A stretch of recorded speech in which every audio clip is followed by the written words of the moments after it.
آج شرک whole cell کے حساب سے ہو رہا ہے کہ نہیں ہو رہا؟ نعت میں پتہ ہی نہیں چلتا کہ یہ اللہ کی حمد و ثنا ہو رہی ہے، یہ نبی کی تعریف ہو رہی ہے. کوئی فرق ہی نہیں چھوڑا اللہ اس کے رسول میں. عالم الغیب بھی بنا دیا، مشکل کشا بھی بنا دیا، حاجت روا بھی بنا دیا. ایاک نعبد و ایاک نستعین، اے اللہ ہم تیری ہی عبادت کرتے ہیں اور صرف تجھ سے مدد طلب کرتے ہیں.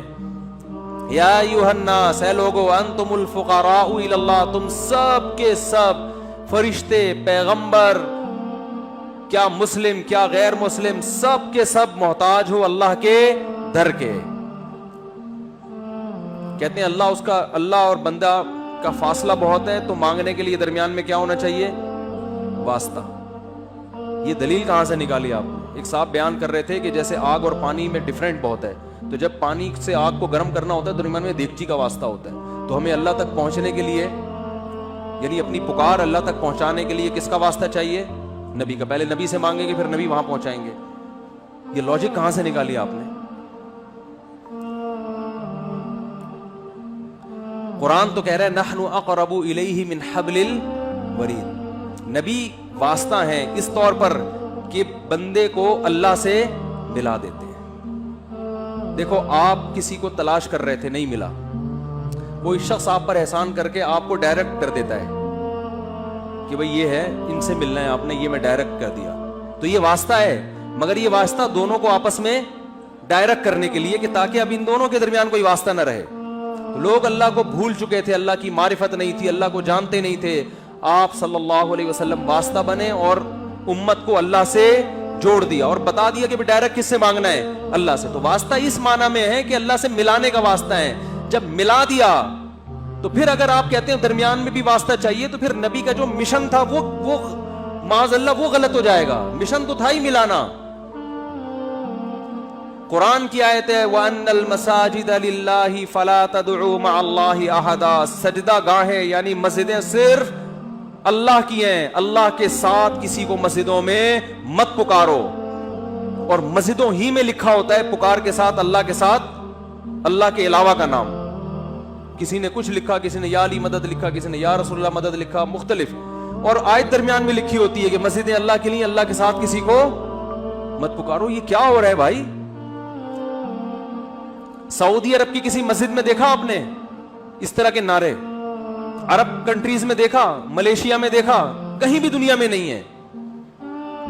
تو میرے بھائی اپنے ایمان کو مضبوط کرو. توحید کے معاملے میں اسلام بہت حساس ہے، بہت حساس ہے. مشرک کی مغفرت نہیں ہوگی. جو اللہ اس کے رسول کا فرق ہے اس کو باقی رکھو.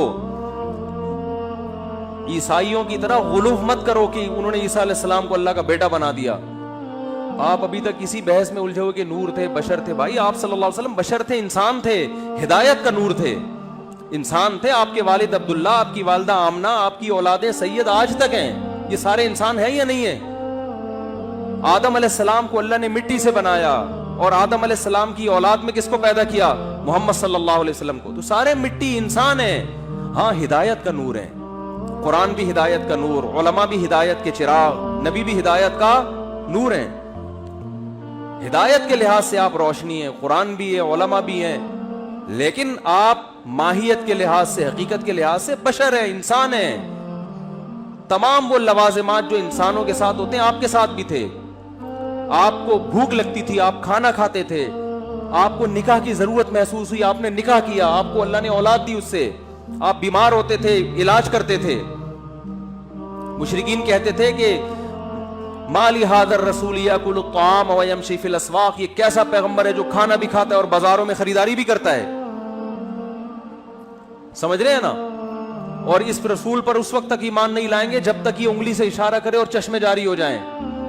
تو قرآن نے کیا جواب دیا؟ قل سبحان ربی. اے نبی ان سے کہہ دو میرا رب ہر عیب سے پاک ہے، میں تو عاجز ہوں.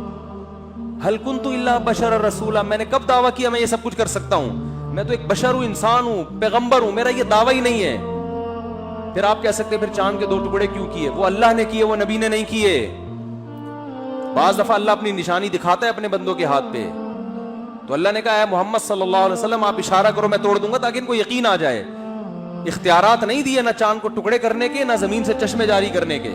جیسے حضرت موسیٰ کے پاس لاٹھی کو سانپ بنانے کے اختیارات نہیں تھے، لیکن بنتی تھی لاٹھی ان کے ہاتھ میں، سانپ بنتی تھی، اشدہا بنتی تھی، سمندر کے 2 ٹکڑے کرتی تھی. اللہ کرتا تھا، نہ لاٹھی کرتی نہ موسیٰ کا.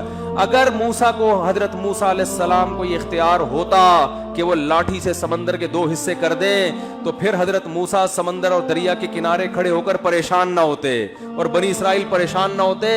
اے یا موسیٰ انا لمدرکون، پیچھے فرعون مارے گئے. وہ کہتے ہیں موسیٰ آپ کے پاس تو لاٹھی، آپ تو جب چاہے جو چاہے کر لیتے ہیں، کچھ کر لیں. کہنا یار یہ لاٹھی کو تو سانپ بنتے دیکھا ہو، تو کچھ دیکھا نہیں، پتہ نہیں یہ سانپ کیا کرے گا یہاں پہ. اور حضرت موسیٰ بھی پریشان، لیکن کیا فرماتے ہیں، ان معی ربی، میرے ساتھ میرا رب ہے، کچھ نہ کچھ کرے گا وہ. تو لاٹھی کو سے سمندر کو ٹکڑے کرنے کا اختیار ہوتا تو یوں کرتے تھے اسی وقت، اللہ سے تھوڑی پوچھتے.